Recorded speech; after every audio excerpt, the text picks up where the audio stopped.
ቆም ብለው አስበው ያውቃሉ? ስትሞት መጀመሪያ የሚሆነውን ነገር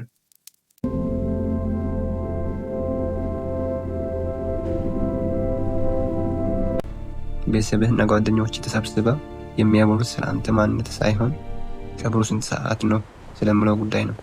ይቀብሩሃል፣ ከዛም ልክ እንዳልነበር ይረሱሃል።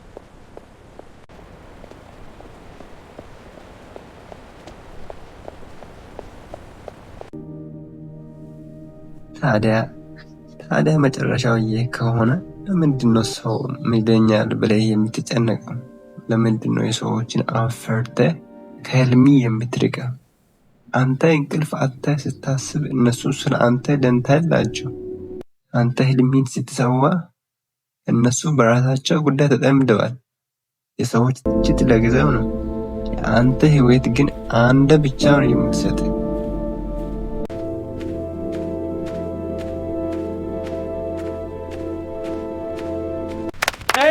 That's Messi!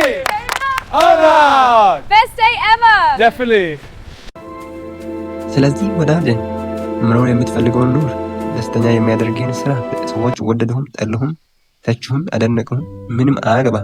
በመጨረሻ ሰዓት አብረው የሚቆየው የኖርከው የደስተኛ ህይወት እንጂ የሰዎች ጭብጨባ አይደለም። ዛሬኑ ከሰዎች አፍ እስር ቤት ውጣ።